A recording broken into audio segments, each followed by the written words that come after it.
الحمد لله الذي أرسل رسوله بالهدى ودين الحق ليظهره على الدين كله وكفى بالله شهيدا وصلى الله على النبي الأمي وعلى آله وأصحابه وبارك وسلم تسليما كثيرا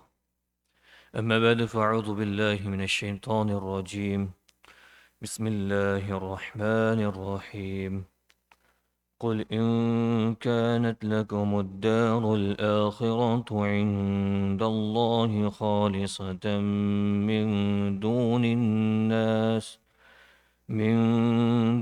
الناس فتمنوا الموت إن كنتم صادقين ولن يتمنوه أبدا بما قدمت أيديهم والله عليم بالظالمين ولتجدنهم أحرص الناس على حياة ومن الذين أشركوا يود أحدهم لو يعمر 1000 سنة وما هو بمزحزحه من العذاب أن يعمر والله بصير بما يعملون صدق اللہ العظیم۔ آپ ان سے کہیے، یہ جو اللہ کا خطاب ہے قل یہ نبی کریم صلی اللہ علیہ وسلم سے ہے، آپ ان سے کہیے کہ اگر اللہ کے نزدیک آخرت کا گھر تمام انسانوں کو چھوڑ کر صرف تمہارے ہی لیے مخصوص ہے جیسا کہ تمہارا کہنا ہے تو موت کی تمنا تو کر کے دکھاؤ اگر واقعی سچے ہوں،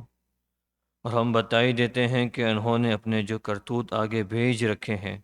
ان کی وجہ سے یہ کبھی ایسی تمنا نہیں کریں گے، اللہ ظالموں کو خوب جانتا ہے، بلکہ یقیناً تم ان لوگوں کو پاؤ گے کہ انہیں زندہ رہنے کی حرص دوسرے تمام انسانوں سے زیادہ ہے، یہاں تک کہ مشرکین سے بھی زیادہ۔ ان میں کا ایک ایک شخص یہ چاہتا ہے کہ 1000 سال عمر پائے، حالانکہ کسی کی بڑی عمر پا لینا اسے عذاب سے دور نہیں کر سکتا، یہ جو عمل بھی کرتے ہیں اللہ اسے اچھی طرح دیکھ رہا ہے۔ محترم بھائی دوستو بزرگوں،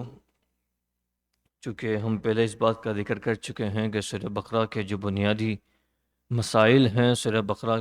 کی صورت کے اندر جن باتوں کا خاص طور پر ذکر اللہ تعالیٰ نے فرمایا ہے اس میں وہ عقیدے ہیں جو اسلام کی بنیاد ہے، جیسے توحید ہے، رسالت ہے، آدمی کا موت کے بعد والی زندگی پر یقین رکھنا اور اللہ کے سامنے حساب کتاب دینے کا جو یقین ہے، یہ اس کے بنیادی اعمال، اس کے بنیادی مضمون ہیں، بنیادی ٹاپکس جو ہوتے ہیں سورت کے، تو سورہ بقرہ کے یہ بنیادی ٹاپکس ہیں۔ اور اس کے اندر چونکہ ہم سے پہلے جو قومیں گزری ہیں وہ یہود و نصارہ کی قومیں تھیں، اور وہ دنیا کے اندر لمبی چوڑی عمر گزار کے گئے ہیں، ان کی شریعتیں نافذ ہو چکی تھیں، اور ان کو اس رسالت کے عقیدے، اس توحید کا عقیدہ اور یہ مرنے کے بعد دوبارہ زندگی ہونا اور اس کے بعد اللہ کے سامنے حساب کتاب دیے جانا، یہ تمام عقیدوں سے وہ واقف تھے، اور ان کا انہوں نے اقرار کیا تھا اس زمانے میں جب ان کے نبی ان کے پاس آئے تھے۔ لیکن ایک زمانہ آیا کہ ان کی نبوت کو، ان کی شریعت کو، ان کے لاز کو منسوخ قرار دے دیا گیا، تو اس کو کینسل کر دیا گیا۔ جب بعثت محمدی صلی اللہ علیہ وسلم، جب محمد صلی اللہ علیہ وسلم کو نبی بنا کر بھیج دیا گیا اور شریعت محمدی کو دنیا کا فائنل لا مان لیا گیا کہ اس کے بعد اب کوئی لا ایکسیپٹ نہیں کیا جائے گا، اس کے علاوہ اور کوئی شریعت اللہ کے یہاں قبول نہیں ہے، یہ آپ کی فائنل شریعت ہے، اس کے بعد اب کسی عمل کے اندر کسی کو زیادتی کرنے کی یا کسی کو کمی کرنے کی کوئی گنجائش، کوئی اجازت نہیں ہے۔ جب یہ قرار نامہ پا گیا اور قرار طے ہو چکا، اس کے بعد پچھلی تمام قوموں کی جو شریعت تھی، چاہے وہ موسیٰ علیہ السلام کی ہو، عیسیٰ علیہ السلام کی ہو، وہ تمام شریعتوں کو کینسل کر دیا، اس کو منسوخ قرار دے دیا گیا، اور ان کے ماننے والوں کو مکلف بنایا گیا، اور ان کو یہ حکم دیا گیا کہ آپ کو بھی اب اس زمانے کے اندر، چونکہ محمد رسول اللہ صلی اللہ علیہ وسلم نبی بنائے جا چکے ہیں، آپ کو بھی محمد صلی اللہ علیہ وسلم کی پوری اتباع کرنی ہے، اور پوری ان کی شریعت کو فالو کرنا ہے، جیسا کہ آپ پہلے اپنے نبیوں کی شریعت کو مانتے تھے۔ اور انہی باتوں کا مضمون چل رہا تھا۔ لیکن جب ان کے سامنے بات رکھی گئی تھی اور ان سے کہا گیا تھا کہ آپ محمد صلی اللہ علیہ وسلم کی نبوت کو مانیں، اس کو ایکسیپٹ کریں، اس کو قبول کریں، اور اس کے جو لاء ہے قرآن اور شریعت کے، اور اللہ کی طرف سے آنے والی جو کتاب ہے، اس کو اللہ کی فائنل کتاب مان کر اس کے مطابق اپنی زندگی کو گزاریں، اس کو اپنی لائف سٹائل بنائیں۔ تو انہوں نے کہہ دیا کہ ہمارے لیے تو جو ہماری پہلی شریعت جو تھی، ہماری جو پہلی جو کتاب تھی، ہمارے لیے کافی ہیں، ہمیں کسی نئی شریعت کو، کسی نئے نبی کو ماننے کی ضرورت نہیں ہے۔ تو پھر ان سے کہا گیا تھا اگر آپ ان شریعت کو نہیں مانیں گے تو آپ کو اللہ کے یہاں بہت سخت عذابات کا برداشت کرنا پڑے گا، آپ کو اللہ کے یہاں ان عذابات سے گزرنا پڑے گا جو آپ کے نافرمانی کی وجہ سے آپ کو نام اعمال میں لکھ دیے گئے ہیں۔ تو وہ کہنے لگے وَقَالُوا لَن تَمَسَّنَا النَّارُ إِلَّا أَيَّامًا مَّعْدُودًا، کہ ہمیں یہ کہتے تھے کہ ہمیں تو گنتی کے چند دن کے علاوہ آنکھ چھو نہیں سکتی، اور ان کا یہ دعویٰ تھا کہ ہم نحن ابناء اللہ وحبہ، نحن ابناء اللہ وحبہ، ہم اللہ کے بیٹے ہیں اور اس کے محبوب ترین قوم ہیں، اللہ کی ہم پسندیدہ قوم ہے۔ مطلب یہ ہوا کہ ہم کچھ بھی اعمال دنیا کے اندر کر لیں، ہم اپنی منمانی زندگیاں گزار لیں، خواہشات کے مطابق اپنی زندگیاں گزار لیں، اولاً تو ہمیں جہنم میں ڈالا نہیں جائے گا، اور اگر جہنم میں ڈال دیا گیا ہمارے بہت بدعمالیوں کی وجہ سے، تو گنتی کے چند دنوں الا ایام معدودہ، گنتی کے چند دنوں کے علاوہ ہمیں جہنم میں رہنے نہیں دیا جائے گا، ہم کو وہاں سے نکال دیا جائے گا، اور پھر ہماری جو آخرت کی جو نعمت وہ ہمیشہ ہمارے لیے ہیں، وہ کسی اور کا حق نہیں ہے۔ اور آج بھی ان کی جو تبدیل شدہ کتابیں ہیں، جن کو یہ اللہ کی کتاب کہتے ہیں اور جو کہ پوری بدل چکی ہیں، وہ اصلی حالت پر نہیں ہے۔ ان کتابوں کے اندر یہ بات موجود ہے کہ آخرت کی نعمتیں، جنت صرف اور صرف ہماری قوم کے لیے ہے، یعنی یہود اور نصارہ کے لیے ہے، کسی اور کا حق اس پر نہیں ہے، اس کے علاوہ تمام لوگ وہ جنت میں داخل نہیں ہوں گے سوائے یہود اور نصارہ کے۔ آج بھی ان کا یہ دعویٰ ہے، اس کی وجہ سے اسی کی چیز کو وہ ایڈوانٹیج اور گرانٹیڈ لیتے ہوئے دنیا کے اندر جو فسادات اور جو اس طرح کے جو خرافات آپ نظر آ رہے ہیں، وہ چونکہ اس کے اوپر ان کا یقین بٹھا بیٹھے ہیں کہ ان کے علاوہ ہماری کامیابی کا جو اصل معیار اور مدار ہیں، وہ جنت ہمارے لیے فکس ہو چکی ہیں، آخرت کی نعمتیں ہمارے اللہ تعالیٰ نے فکس کر دی ہیں، ہمارے علاوہ کسی اور کو اللہ تعالیٰ آخرت کی نعمتیں دے گا نہیں۔ لیکن میں جسے گزشتہ مجالس میں یہ بات عرض کر چکا ہوں کہ اللہ کی کسی قوم سے یا کسی برادری سے رشتہ داری نہیں ہے، اللہ کے یہاں اصول اور ضابطے ہیں، جو ان اصولوں پر، جو ان ضابطوں پر پورا اترے گا اللہ تعالیٰ اس کو چمکا دیں گے، اور جو ان اصولوں پر، ضابطوں پر پورا نہیں اترے گا اللہ تعالیٰ اس کو رسوا برباد کر دیں گے۔ اللہ کی کسی سے کوئی رشتہ داری، کوئی قرابت داری یا اس کی بنیاد پر فیصلے نہیں ہوتے۔ اللہ کے رسول صلی اللہ علیہ وسلم کے زمانے کے اندر جو قوم تھی صحابہ کرام کی، ان کے باپ دادا جو تھے وہ مشرک تھے، وہ اللہ کو نہیں مانتے تھے، وہ توحید کا اقرار کرنے والے نہیں تھے، لیکن چونکہ حضور کی بعثت کے بعد اللہ کے رسول صلی اللہ علیہ وسلم کی طرف سے دیے جانے والے جو اسلام کے ترقی کرنے والے جو اسباب تھے، چمکنے والے اور روشن ہونے والے جو اسباب تھے، ان روشن ہونے والے اسباب کو اختیار کر کے اللہ تعالیٰ نے ان کو چمکا دیا، اور وہ رضی اللہ عنہ ورضوا عنہ کا لقب ان کے لیے لگ گیا کہ دنیا کے اندر یہ اللہ رب العزت نے ان کو ایک ایسا خطاب دے دیا کہ اللہ ان سے راضی ہو گیا اور یہ اللہ سے راضی ہو گئے۔ اور یہ یہود النصارہ، آپ یہود کی زندگی اٹھا کر دیکھیں، یہ نبیوں کی اولاد ہے، ان کے اکثر باپ دادا جو تھے وہ ایک لمبے چڑے انبیاء کرام کا سلسلہ ان کے اندر گزرا ہے، اور کئی ان کے باپ دادا جو انبیاء گزرے ہیں، ایک دو کی بات نہیں کہ سینکڑوں ایسے ہیں جو ان کے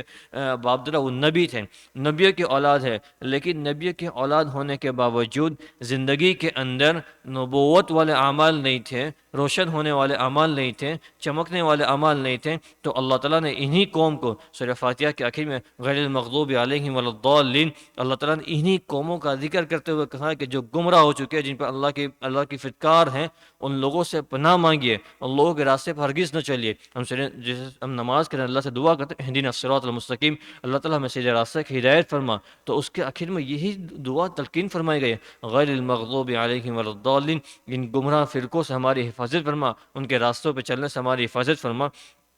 تو ان میں سے ایک بات، ان کا ایک دعویٰ یہ تھا کہ ہم چونکہ آخرت کی نعمتیں ہمارے لیے ہیں، کسی اور قوم کا اس پر حق نہیں ہے، اسی دعوے کی تردید کے لیے، اسی دعوے کو جھٹلانے کے لیے، اس کے دعوے کو جواب دیتے ہوئے اللہ رب العزت نے ارشاد فرمایا، قل ان كانت لكم الدار الآخرة عند الله خالصہ، اے نبی جی، اے پیغمبر، آپ ان سے فرما دیجئے اگر آخرت کا گھر تمہارے ہی لیے خالص ہے، صرف تمہارے لیے ہے، کسی اور کو آخرت کا گھر نہیں دیا جائے گا، آخرت کی نعمتیں صرف تمہارے لیے ہیں، کسی اور قوم کو آخرت کی نعمتیں نہیں دی جائے گی، من دون الناس، اس کا مطلب یہ ہوتا ہے کہ تمام لوگوں کو چھوڑ کر، باقی لوگوں کو چھوڑ کر تم یہ کہتے ہو کہ صرف یہود کے لیے جنت ہے، کسی اور کے لیے جنت نہیں ہے، صرف نصارہ کے لیے جنت ہے، کسی اور قوم کے لیے جنت نہیں ہے، تو اللہ رب العزت فرماتے ہیں فتمنوا الموت، فتمنوا الموت، تو موت کی تمنا کر کے دکھاؤ، موت کی تمنا کر کے دکھاؤ، ان کنتم صادقین، اگر واقعی اپنے دعوے میں سچے ہو، اگر واقعی اپنے دعوے میں سچے ہو تو موت کی تمنا کر کے دکھاؤ۔ آخرت کی نعمتیں موت کے بعد ملنے والی ہیں، تو تم کو آخرت کی نعمت تم اپنے لیے سمجھتے ہو تو موت کی تمنا کر کے دکھلا دو، یہ تمہاری نعمتیں تمہاری ہو جائے گی۔ لیکن اللہ رب العزت نے پیشن گوئی فرما دی، پہلے سے بیان فرما دیا، وَلَن يَتَمَنَّوْهُ أَبَدًا، وہ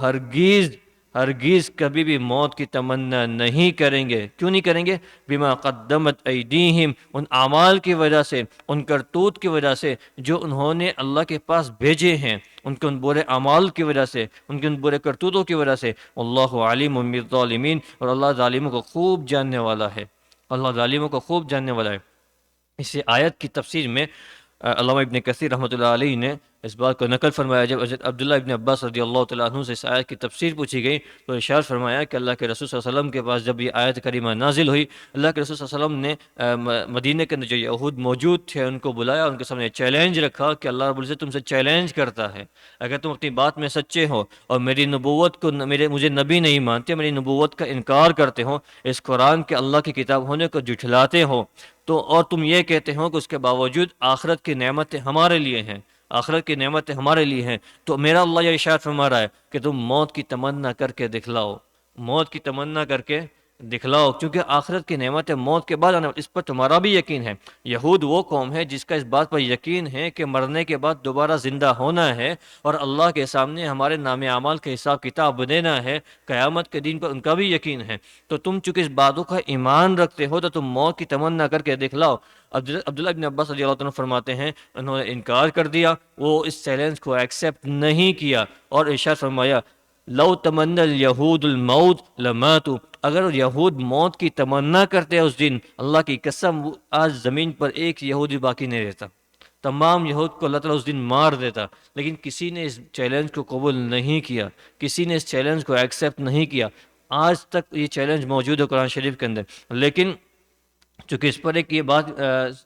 ایک سوال پیدا ہوتا ہے کہ اس میں دو باتیں ذرا دھیان دینے کے قابل ہیں، اس پر توجہ دینی چاہیے۔ ایک تو یہ تھا کہ جب اللہ رب العزت نے یہ چیلنج دیا قرآن شریف کے اندر، یہ خاص اس قوم کے لیے تھا جو اس زمانے کے اندر اللہ کے رسول صلی اللہ علیہ وسلم کی نبوت کا انکار کر رہے تھے اور آپ کے پاس موجود تھے۔ یہ ہر زمانے کے ہر یہودی کے لیے چیلنج نہیں ہے، قرآن کا یہ چیلنج صرف اس خاص گروہ کے لیے تھا جو مدینہ منورہ میں موجود تھا، جنہوں نے اللہ کے رسول کے بعثت کے بہت سارے دلائل اپنی آنکھوں سے دیکھے تھے، بہت سارے ریفرنس اور بہت ساری چیزیں انہوں نے سمجھی تھی، انہوں نے بحث کر کے بھی دیکھ لیا، آپسی مناظرات کر کے بھی دیکھ لیا، انہوں نے اپنی کتابوں سے علاماتیں بھی چیک کر لی کہ آپ کی پشت پر مہر نبوتیں ہیں، آپ سچے ہوتے ہیں، آپ صدقہ نہیں کھاتے اور آپ ہدیہ قبول کرتے ہیں، اس طرح کی چیزیں انہوں نے چیک کر لی تھی حضور کی لائف کو اسکین کر کے۔ اس کے باوجود انہوں نے صرف اس ضد اور اناد کی بنیاد پر انکار کر دیا، تو ان کو قرآن شریف یہ کہہ رہا ہے کہ تم سے لمبے چوڑے علمی بنیاد پر، ایجوکیشن کی بنیاد پر اور نالج کی بنیاد پر بحث کرنے کی ضرورت نہیں ہے، ایک آسان سا کام آپ کو دیا جا رہا ہے، ایک سمپل کام دیا جا رہا ہے جو موٹی عقل میں آنے والا بھی ایزی ہے، صرف اپنی زبان کو ہلانا ہے، صرف اپنی زبان سے اظہار کرنا ہے کہ تم ابھی بھی اس نبی کو، محمد کو اپنا اللہ کا رسول نہیں مانتے، اس قرآن کو اللہ کی کتاب نہیں مانتے، اپنی زبان ہلا کر یہ اقرار کر لیں کہ میں موت کی تمنا کرتا ہوں، چونکہ اس بات پر میرا عقیدہ ہے کہ آخرت کی نعمتیں میری ہیں تو میں موت کی تمنا کرتا ہوں۔ صرف اتنا کام ان کے حوالے کیا گیا تھا، لیکن وہ اس کے لیے تیار نہیں ہوئے، وہ اس کے لیے تیار نہیں ہوئے۔ تو اس میں ایک بات تو یہ کہ یہ ہر زمانے کے یہودیوں کے لیے نہیں ہے، صرف اس زمانے میں جو مدینہ منورہ کے جو یہودی موجود تھے ان کو یہ چیلنج دیا گیا تھا۔ اب اس پر ایک سوال یہ ہوتا ہے، مفسرین نے سوال کیا، چونکہ تمنا کرنا یہ دل کا فعل ہے، یہ دل کا کام ہے، کسی آدمی کی تمنا جو ہوتی ہے زبان سے ظاہر نہیں ہوتی، زبان سے تو اس کا ظہور ہوتا ہے، وہ سو کرتا ہے زبان سے کہ میں نے یہ تمنا کی ہے، لیکن تمنا ایکچوئل جو ایکشن ہے وہ دل کا ہے۔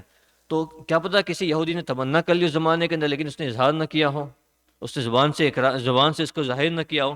تو اولاً تو مفسرین نے اس کے دو جواب دیے، ایک تو یہ کہ قرآن شریف خود ارشاد فرما رہا ہے وَلَن يَتَمَنَّوْهُ أَبَدًا، وہ ہرگز موت کی تمنا نہیں کریں گے۔ اور مسلمان ہونے کے بنیاد پر ہمارا اس بات پر یقینہ ہے کہ قرآن کا ہر لفظ سچا اور پکا ہے، اللہ کی طرف سے آنے والا ہے، تو ہرگز انہوں نے اس کی تمنا نہیں کی ہوگی۔ اور اگر عقلاً سوچے، دماغ سے سوچے، اگر چونکہ یہ جو چیلنج دیا جا رہا تھا اور اس طرح کی جو یہ بحثیں ہو رہی تھی، یہ اس وجہ سے تھی کہ وہ اپنے مذہب کو ترقی دینا چاہتے تھے اور محمد صلی اللہ علیہ وسلم کی نبوت کو اور اسلام کو جھٹلانا چاہتے تھے، اس کو نیچے گرانا چاہتے ہیں۔ اگر کسی یہودی نے تمنا کر لی ہوتی موت کی اور وہ صحیح سالم تھا، اس کو کچھ نہیں ہوا، تو وہ تو اسلام کو نیچے دکھانے کے لیے وہ تو اس کو برملا کے لاتا، اس کو بریکنگ نیوز بنا کر اس کو شائع کرتا کہ دیکھو میں نے تمنا کی تھی، میں زندہ ہوں، میں حیات ہوں، میں صحیح سالم ہوں، مجھے کچھ نہیں ہوا۔ چنانچہ ہمارا عقیدہ جو یہ تھا کہ موت کے بعد جو آخر کی نعمت ہے وہ ہمارے لیے ہے، مسلمانوں کے لیے نہیں ہے، کسی اور کو نہیں دی جائے گی، وہ ہمارے اس دعوے کے اندر ہم سچے ہیں۔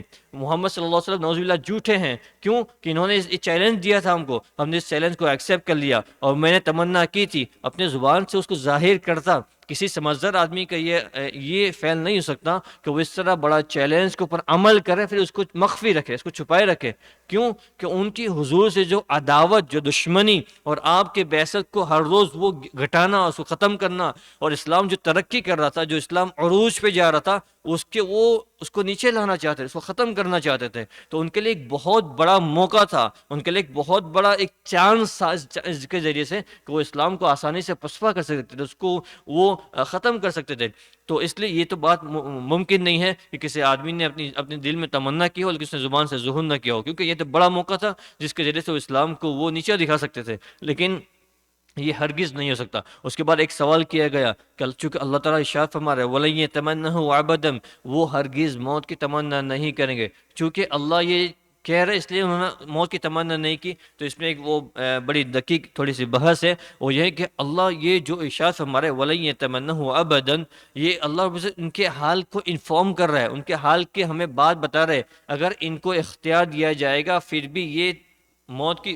موت کی تمنا کرنے والے نہیں ہیں۔ اللہ تعالیٰ نے پہلے سے اس بات کی پیشن گوئی کر دی، اللہ کے علم میں یہ بات موجود ہے کہ یہ قوم کو اگر ان کو چوائس دی جائے گی تو اپنی چوائس کو اختیار کر کے یہ موت کی تمنا کرنے والی نہیں ہے۔ یہ وجہ نہیں کہ اللہ تعالیٰ نے ان کو مجبور کر دیا کہ آپ موت کی تمنا نہیں کر پاؤ گے، وہ اپنے اختیار تھا ان کے پاس، وہ ان کی طاقت ہے، ان کی قوت ان کے پاس موجود تھی، ان کی زبان حرکت کر رہی تھی، وہ دنیا کی باتیں بول سکتے تھے، تو موت کی تمنا بھی کر سکتے تھے۔ لیکن چونکہ وَلَن يَتَمَنَّهُ، اس کا مطلب یہ ہے کہ اللہ رب العزت نے ان کے اس حال کو پہلے سے بیان کر دیا کہ نبی جی آپ فکر نہ کریں، یہ ہرگز موت کی تمنا کرنے والے نہیں ہیں، اور اس کی وجہ بھی بیان کر دی کیوں نہیں کرنے والے، بما قدمت ایدیہم، ان اعمال کی وجہ سے، ان برے کرتوتوں کی وجہ سے جو انہوں نے اللہ کے پاس بھیج دی ہیں، جس کو انہوں نے اللہ کے پاس بھیج کر اپنے لیے جہنم کو ٹھکانہ فکس کر لیا ہے۔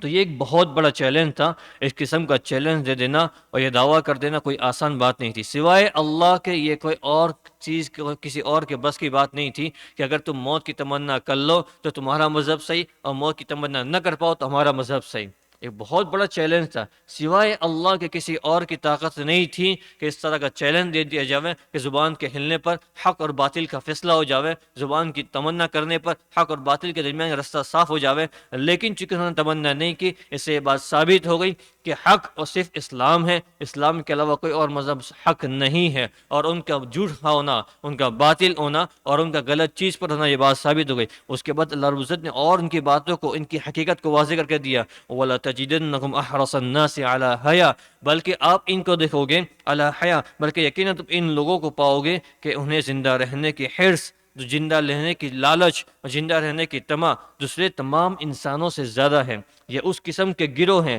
یہ اس قسم کے لوگ ہیں جنہیں دنیا کے اندر زندہ رہنے کی لالچ، وَلَتَجِدَنَّهُمْ أَحْرَصَ النَّاسِ عَلَىٰ حَيَاءٍ، دنیا کے اندر زندہ رہنا تمام لوگوں کو زیادہ محبوب ہیں۔ وَمِنَ الَّذِينَ أَشْرَكُوا، اللہ بڑے ارشاد فرما رہے ہیں یہاں تک کہ مشرکوں سے زیادہ انہیں خواہش ہے، مشرکوں سے زیادہ ان کو حرص لالچ ہے زندہ رہنے کی۔ اب یہاں سوال ہوتا ہے کہ اللہ رب العزت نے خاص طور پہ مشرکین کو کیوں ذکر فرمایا؟ تمام لوگوں کو ذکر فرمایا، پھر مشرکین کو خاص طور پہ؟ مفسرین اس بات میں جواب یہ دیا ہوا ہے کہ چونکہ مشرکین عرب جو تھے اس زمانے کے جو عرب مشرکین تھے، جو توحید کو اور رسالت کو نہیں مانتے تھے، جو بتوں کی پرستش کرتے تھے، وہ اس بات کا عقیدہ ان کا نہیں تھا کہ زندگی کے بعد بھی دوبارہ زندگی ہے اور اللہ کے سامنے اس کا ہمارے حساب کتاب پیش کرنا ہے اور اس کے بنیاد پر ہمارا آخرت کے دن ہمارا فیصلہ ہونے والا ہے۔ وہ تو یہی زندگی کو فائنل مانتے تھے، یہی ہماری زندگی ہے، زندگی یہ ون چانس ہے، اونلی ون چانس، یہی زندگی ہماری زندگی، اس کے علاوہ کوئی اور چیز نہیں ہے، ہم ختم ہو جانے والے ہیں۔ تو ان کے لیے دنیا کی زندگی تو سب کچھ تھا، یہی ان کے لیے عیش آرام کے نقشے، ساری چیزیں ان کے لیے دنیا کی زندگی۔ اگر وہ لوگ یہ سمجھتے کہ بھائی میری زندگی لمبی ہو جاوے اور میری زندگی بڑی ہو تو سمجھ میں آتا ہے، کیونکہ ان کی آخرت کا کوئی یقین نہیں ہے، بھروسہ نہیں ہے۔ جبکہ یہود تو وہ قوم ہے جن کو آخرت کا یقین ہے، جن کو آخرت کا اعتقاد ہے، اور جو مرنے کے بعد کی زندگی کو مانتے ہیں، اس کے باوجود ان کی تمنائیں ان مشرکین سے زیادہ ہے جو مشرکین آخرت کی زندگی کو نہیں مانتے اور اسی دنیا کی زندگی کو اپنی فائنل زندگی مانتے ہیں، اور یہاں کی عیش و عشرت کو، یہاں کے آرام کو، یہاں کی ساری خواہشات کو فائنل مانتے ہیں۔ اس لیے وہ کھل کے زندگیاں گزارتے ہیں، کسی پابندیوں میں رہنا نہیں چاہتے، جو چاہے وہ کھایا، جو چاہے پہنا، جو چاہے وہاں گئے، جس طرح چاہے کمایا، جس طرح چاہے پہنا اڑایا، وہ اپنی زندگی اس طرح گزارتے ہیں۔ تو ان کے مقابلے میں یہود کو کم تمنا ہونی چاہیے، لیکن اللہ عزیز فرماتے ہیں وَلَتَجِدَنَّهُمْ أَحْرَصَ النَّاسِ عَلَىٰ حَيَاةٍ وَمِنَ الَّذِينَ أَشْرَكُوا، حالانکہ مشرکین سے زیادہ یہ تمنا رکھتے ہیں کہ ان کی زندگیاں لمبی ہو جاوے، ان کی زندگیاں لمبی ہو جاوے۔ کتنی لمبی ہو جاوے؟ يَوَدُّ أَحَدُهُمْ لَوْ يُعَمَّرُ أَلْفَ سَنَةٍ،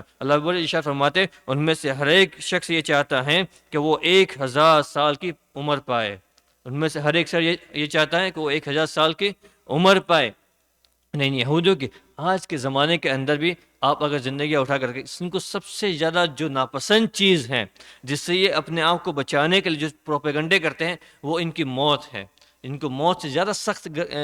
کوئی تکلیف دینے والی چیز نہیں ہے، موت سے زیادہ کوئی ناپسند چیز نہیں ہے۔ سب سے زیادہ ناپسند چیز ان کے نزدیک ہے وہ موت ہے، اور زندہ رہنا ان کے لیے بہت بہت بڑی کامیابی ہے۔ اس لیے آج کے زمانے کے اندر بھی آپ جن لوگوں کو دیکھو گے وہ دنیا کے دندناتے پھر رہے اور اللہ کی زمین پر تکبر سے چل رہا ہے، پھر رہا ہے، تو وہ اسی بنیاد پر کہ ہماری زندگی لمبی ہو جائے وہ صحت کے پلان سارے بنائیں گے، وہ اس طرح کی چیزیں، جتنے بھی ان کے اطراف کی زندگی 24 گھنٹے کا جو روٹین ہے وہ ان کا اس بات پر ہوگا کہ ہماری زندگیاں کس طرح صحیح سالم لمبی ہوتی جائے، ہماری زندگی صحیح سالم لمبی ہوتی جائے، ہمیں بیماری نہ آئے، ہمیں یہ نہ آئے، ہمیں وہ نہ ہے، ہمیں فائنینشلی کوئی ڈیفیکلٹی نہ ہوئے، ہمارے کرائسس نہ ہو، اس طرح کی چیزیں ہم سے پیش نہ آئے، اور ہم ہماری منزلوں کے اندر آگے بڑھتے چلے جائیں۔ کوئی ایک بھی مرنا، ان کے 100 سال کا بندہ بھی مرنا پسند نہیں کرے گا، ان کے 80 سال کا مرنا کہ ان کے 100 سال کا بندہ بھی مرنا پسند نہیں کرے گا۔ تو یہ قرآن کی حقانیت ہے۔ اللہ بڑی شرف فرماتے وَلَوْ يُعَمَّرُ أَلْفَ سَنَةٍ، وہ 1000 سال کی عمر پہ، لیکن اللہ بڑی شرف فرماتے وَمَا هُوَ بِمُزَحْزِحِهِ مِنَ الْعَذَابِ أَن يُعَمَّرَ وَاللَّهُ بَصِيرٌ بِمَا يَعْمَلُونَ، حالانکہ یہ بات ان کو عذاب سے دور کر نہیں سکتی کہ ان کی لمبی عمر ہو جائے، اور اللہ تبارک و تعالیٰ ان کے تمام اعمال کو اچھی طرح دیکھ رہے ہیں۔ مطلب اگر ان کی عمریں لمبی ہو جائے گی اور وہ 1000 سال کی عمر پا لیں گے تو یہ مطلب نہیں کہ 1000 سال لمبی زندگی دنیا میں جینے کی وجہ سے وہ آخرت کے اندر عذاب کو دور کر رہے ہیں، اس کو اگنور کر رہے ہیں۔ مطلب جتنا بچ سکے اتنا بچ لو، جتنا دنیا میں رہ کر آخرت کے عذاب سے بچ سکے اتنا بچ لو، یہ فارمولہ یہاں پہ چلنے والا نہیں ہے۔ اللہ رب العزت فرماتا اگر ان کو 1000 سال کی عمر بھی دے دی جائے تو بھی یہ آخرت کے عذاب سے بچنے والے نہیں ہیں۔ ان کے لیے جو آخرت کا عذاب طے کر کے رکھا ہے وہ ان کو پہنچنے والا ہے، اور جو بھی اللہ کی نافرمانیاں دنیا کے اندر کر رہا ہے اللہ تعالیٰ ان تمام کے نافرمانیوں کو اللہ تعالیٰ خوب جانتا ہے اور اس کو دیکھنے والا ہے۔ یہ وہ قرآن کی تعلیمات تھی مسلمانوں کے لیے خاص طور پہ، اور ایک چیلنج دیا گیا تھا ان یہودیوں کو اور اللہ کے نافرمانوں کو کہ اگر تم کو اللہ کی نبوت، اللہ کی طرف سے بھیجے جانے والے نبی کی نبوت کا اقرار نہیں ہے، اسے سچا نبی نہیں مانا جا رہا ہے، تو اس طرح کے کام کر کے دکھاؤ تو اپنے دعوے میں سچے ہو جائیں گے۔ تو اس کے علاوہ اس کے باوجود انہوں نے اس چیلنج کو ایکسیپٹ نہیں کیا اور اس کا انکار کر دیا، اور وہ اس کے بعد ثابت ہو چکی کہ یہ اللہ کے یہاں کسی چیز کے وہ ٹھیکیدار نہیں ہے، یا کسی بات کو اپنے لیے طے کر کے فکس کرا کے نہیں آئے ہیں، اللہ کی کسی سے رشتہ داری نہیں ہے۔ اللہ تعالیٰ جس زمانے کے اندر بھی جس گروہ جس قوم کے لوگ چمکنے والے اعمال کریں گے اللہ تعالیٰ ان کو چمکا دے گا، اور جو ڈوبنے والے اور پستی والے اعمال کریں گے اللہ تعالیٰ ان کو ڈوبا اور برباد کر دے گا۔ تو یہ چند باتیں قرآن شریف کی ہم کو ہدایت کے طور پہ، نصیحت کے طور پہ اللہ تعالیٰ نے عرض فرمائی ہے۔ اس کے علاوہ چونکہ آئندہ کل ان لوگ کا ایک بڑا تہوار ہے، تو میں دو چار باتیں عرض کر دینا چاہتا ہوں ایز اے مسائل کے اعتبار سے۔ اسلامک لاء کے حساب سے شریعت محمدیہ نے کسی مسلمان کو اس بات کی اجازت نہیں دی کہ وہ کافر کے کسی سیلیبریشن میں یا ان کے کسی تہوار میں شریک ہو، کسی بھی تہوار میں شریک نہیں ہو سکتے، چونکہ یہ آئندہ آنے والے دین کو نعوذ باللہ حضرت عیسیٰ علیہ السلام کی پیدائش کا دین مان کر اس کی وہ عید بناتے سیلیبریشن کر سے۔ اگر کسی مسلمان نے ان کو اس بات کی کنگریچولیشن کیا یا ان کو ویس کیا یا میری کرسمس کر کے اس طرح کوئی الفاظ کہیں، تو اس کا اپنے ایمان سے باہر نکل جانا بڑا خطرناک ہے، چونکہ اس مطلب یہ ہوا کہ تم ان کے عقیدے کے اندر شریک ہو، اور جو عقیدہ رکھتے اس عقیدے میں تم ان کے پارٹنر ہو۔ اس لیے ہمیں اس بات کی بالکل اجازت نہیں ہے، گنجائش نہیں ہے کہ ہم اس طرح کے ان کے تہواروں کے اندر شریک ہو اور اس میں انوالو ہو، یا اس طرح کی جو بھی ان کے خرافات ہیں جو ان کی قوم کے ساتھ خاص ہیں۔ اس لیے روایتوں کے اندر اللہ کے رسول نے ارشاد فرمایا، جو جس قوم کی مشابہت اختیار کرتا ہے اللہ تعالیٰ ان کو اس قوم کے ساتھ کھڑا کرے گا۔ اور بہت سے حضرت عبداللہ بن عباس اور بہت سے صحابہ سے ایسی باتیں روایتیں مذکور ہیں جو اس طرح کی چیزوں کے اندر شریک ہوتا ہے۔ ایک روایت بعض فقہاء نے تو مسئلہ بیان کیا، کسی آدمی نے 50 سال تک عبادتیں کی ہوں، 50 سال تک عبادتیں کی ہوں، چونکہ اس زمانے کے اندر یہ اس طرح کے تہوار نہیں تھے۔ وہ نیروز، آپ نے شاید بات سنی ہو، نیروز جو آنکھ کی پرستش کرنے والے لوگ ہوتے ہیں، ان کا ایک تہوار ہوتا ہے، اس دن وہ عید مناتے، اس طرح کا سیلیبریشن کرتے۔ تو وہ اس کے متعلق عرض کر رہے تھے کہ کسی آدمی نے 50 سال کی زندگی عبادتوں میں گزاری ہو، اور نیروز کے دن اس نے کسی مشرک کو، کسی آنکھ کی پرستش کرنے والے کو اس کے مذہب کی مبارکبادی دے دی اور اس کو ویش کر دیا، وہ اس نے اپنے 50 سال کی عبادت کو ملیا میٹ کر دیا اور وہ اپنے ایمان کے دائرے سے باہر نکل گیا۔ قاضی خان کا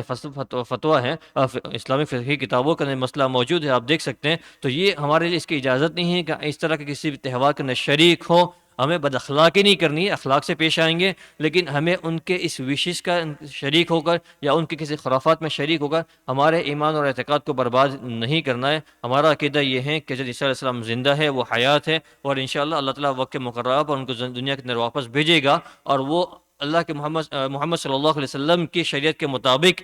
ایک محمدی بن کے زندگی بسر کریں گے، اور دنیا کے اندر جو ان کی ذمہ داریاں دی جائے گی اس کو وہ پورا کریں گے۔ اللہ تعالیٰ کہنے سننے سے عمل کی توفیق عطا فرمائے۔ وآخر دعوانا الحمد للہ رب العالمین۔ سبحان ربک رب العزۃ عما یصفون وسلام علی المرسلین والحمد للہ رب العالمین۔ آمین برحمتک یا ارحم الراحمین۔